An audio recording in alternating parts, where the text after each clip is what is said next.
Hello and welcome to Amethyst Star Crafting. My name is Jane Allmark and I'm a UK independent Stampin' Up demonstrator. And today we are looking at the Sound of the Seasons dies, which coordinates with the Cherish the Season. Get it as a bundle, you save 10%, details of which will be below. And I said to you that we would look at making some of our own pretty little embellishments and things that we can use on projects, on parcels, on tags, on all sorts of things. And bells I think are absolutely beautiful. The dies in this, you have got just such a lovely selection. Let me show you for anybody who's joining me for the first time. Everybody who's been around for a while, they'll know that I've been doing things with it. So you've got large bells running down in 3 different sizes. You've got the outlines to die cut, the ones from the stamp set. You've got a couple of little spriggy pieces to go on. And you've got this tiny little bell. And it's this little one that we're using today. So I've die cut them out already in a variety of ways.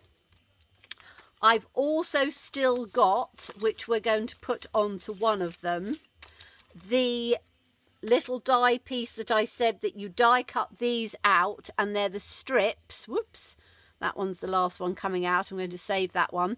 These cut out the little strips that go across the bell, so like this.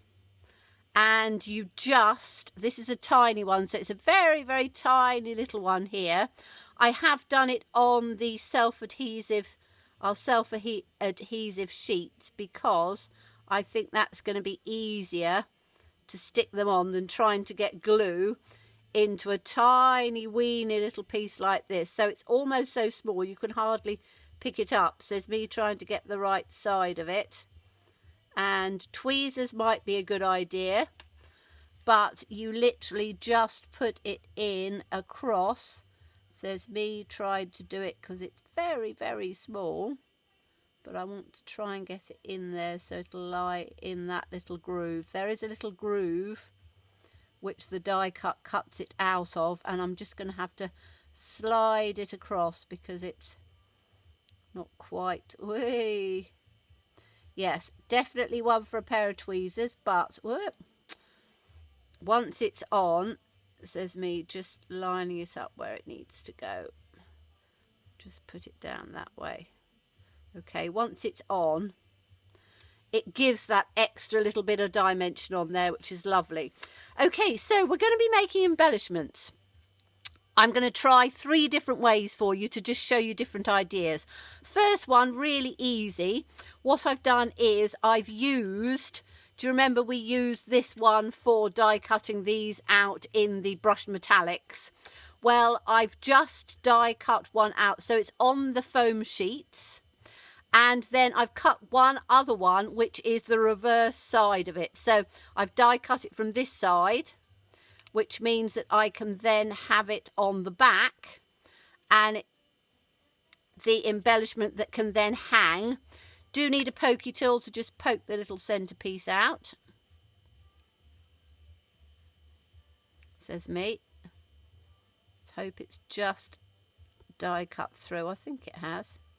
Oh, it might not have quite gone through because it was right on the edge of this piece, but hopefully it has. Yes, it has. Just need to pull it out because it's quite a little tiny piece. So we'll just take that piece out of the centre. Again, tweezers are a good idea unless you've got very good eyesight, which I haven't. Little piece is stuck on there, so let's see if I can get it with my nail. There we go. Okay, so I've done this on this side, and again I need to just poke this one out, which should come out with the backing sheet. So let's just take it straight out with the backing sheet on here. So this is on the adhesive foam sheets. Just need to pick this little one out because we want the little hole, and then this can then go onto the back of it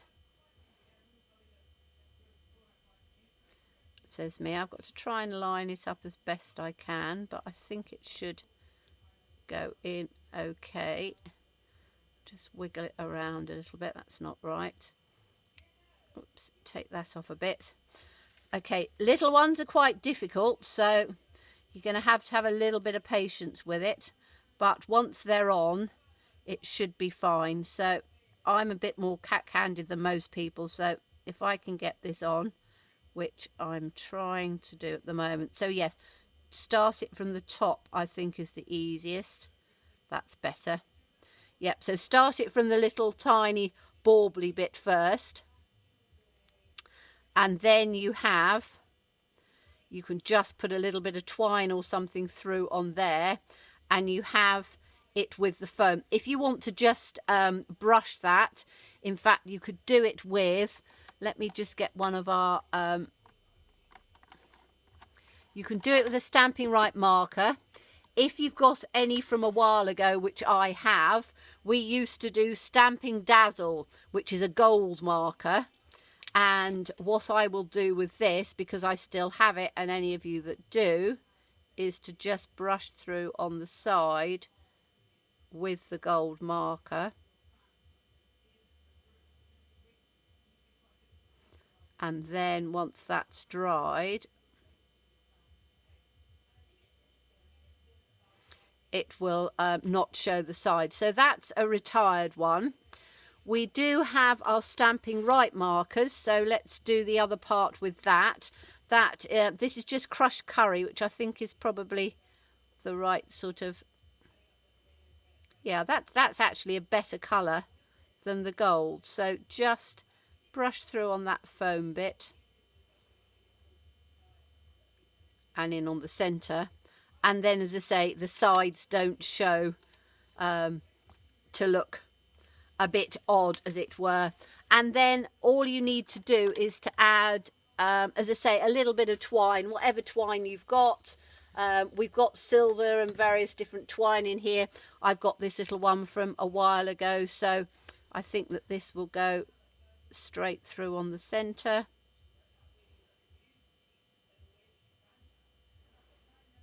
Like that. And then you've got just a little tiny, let's just take this off with a pair of scissors. Like that. You can just tie it up. You can do it in a little bow that goes through. Oh, this is coming apart from its twizzly bit. Let's just take that round on here.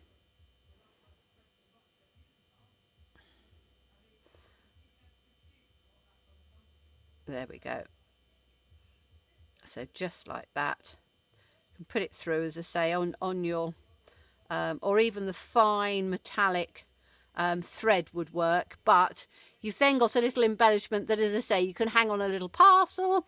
You can hang it from a tag, from a present, anything like that. And I think that looks really pretty. Okay, so that's one idea. Next one, I've just done a whole pile of them, and this is where you stick one on top of the other. So again, fairly simple process. Just poke the little centre pieces out. Make sure you've got them the right way round. I tend to do it with wet glue, purely because there's wiggle room on it. So you just literally put some wet glue on there. Take it across and then attach one onto the other. Now this is going to be far simpler than the other one, because literally you can just move them together till you get them where you want them. So that's two, and you can build up as many as you want. I think I'll probably do at least three, but we'll see what three looks like. So put the other one literally on top, and as I say, this is where wet glue comes into its own, because you just wiggle it round. So that's three. I am going to do some more because I want it to be quite sturdy. What I need to do is to make sure that I've poked the little hole left in this one. You want your little holes out, because then you can hang them. Now you can obviously do this with any size that you want, so you can do it with the large ones as well and just build them up, and then you can maybe hang them from the tree like in little garlands. So do several of them. That's 4.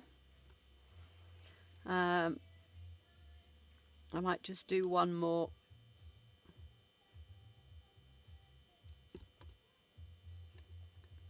But as I say, just build them up. So that's 5 layers, and that was just a little bit of Merry Merlot that I had left. So a good way to do this as well is to then just put something heavy like a book or something on top of it, and you know, just leave that for a while. However, it still looks a little bit plain. So a good thing to do with this is, let me just get a bit of copy paper.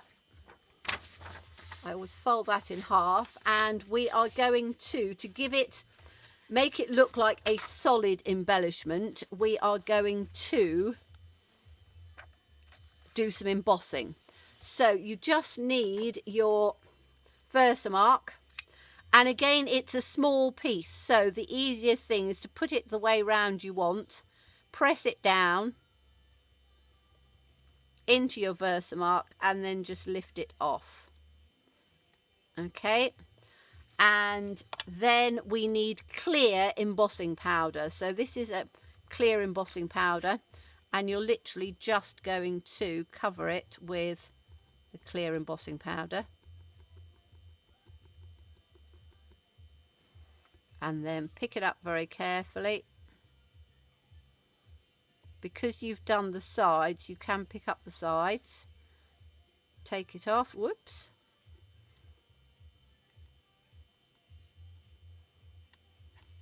okay, and then I'm just going to move it onto one side, and then with your heat embossing tool,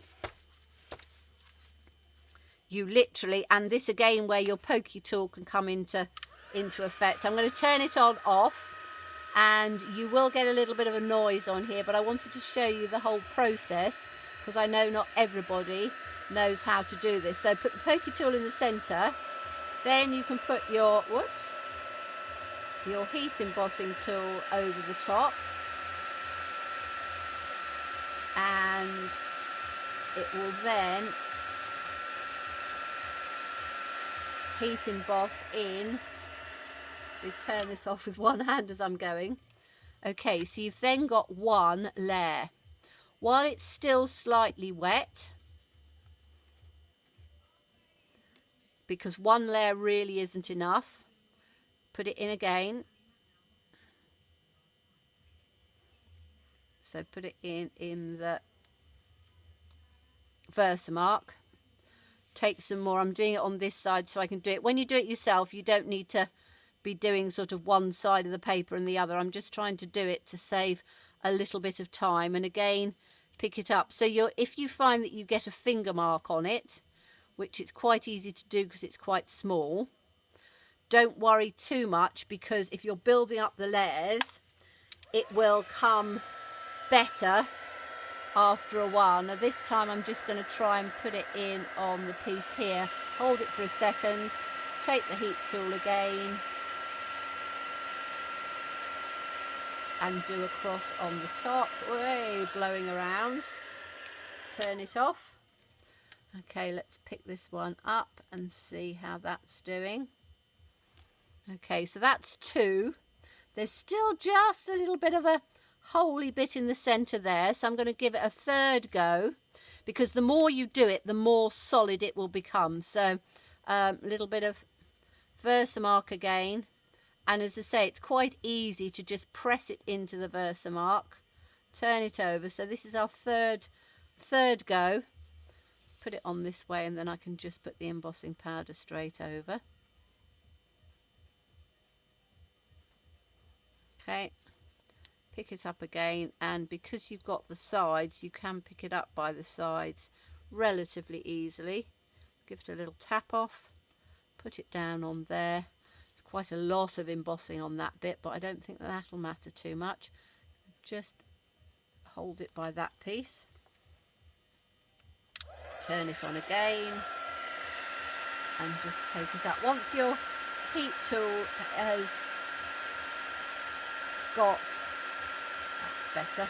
Yeah, once your heat tool has warmed up, it only takes, as you can see, a second. And if you take your pokey tool out quickly, then you are able to, and I'm just going to move that carefully to the side to just dry off a second.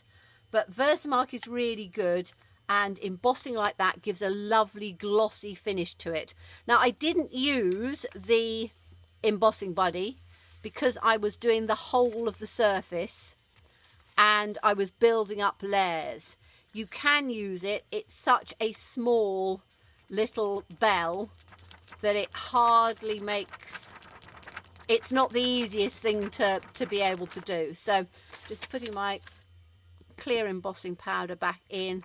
Embossing powder lasts forever and ever and ever. So, you know, I've had this pot for probably, oh, I don't know, a couple of years, and I've still got half a pot over. So that's a really good one. So we've got two different ways of doing it. So we've got this one where we've used the foam adhesive sheets to put the bell on. This one we have built it up, and this really looks really rather beautiful. So you've still got your hole in the center, and you've now got this absolutely lovely shine on it. And again, you know, do a little series of those. I would, now that I've finished this, I would probably add the little tiny piece to go on across the top if you wanted to. But as I say, it makes just a pretty little bell. And if you want to do both sides, you can do both sides, depending how you're hanging it. I think this one I would just, as I say, hang on, do a couple of them. You know, and hang them on a little present. You could even do 3 of them. But I just thought a fun idea to make some little embellishments. You can then add them to, as I say, your card, or you can just add them with some fine twine. And I think probably, and I've got this again from last year, but you could use some of the very fine, you know, copper twine like this, which is very thin. And this, I think, would, there's not that in stock, but I'm sure we've got some other ones in there. But something really fine to go in through the centre. Just pop that in. Because there again, you know, you could do a series of them to hang along something, or just have one just like that, so it hangs beautifully. But again, just another idea to use with this lovely set. We are going to be doing some more because, as I've always said, when you buy or invest in a stamp set and die collection, you want to get the absolute most out of it. So I'm here to provide you with some ideas so that, you know, if you decide to get it, you've got lots of ideas and inspiration. So it is the Sounds of the Season dies. And although we didn't use it this time, it's the Cherish the Season stamp set. The pair of them go together as a bundle. So thank you so much for watching me. As always, stay safe and stay well and be kind. Bye-bye.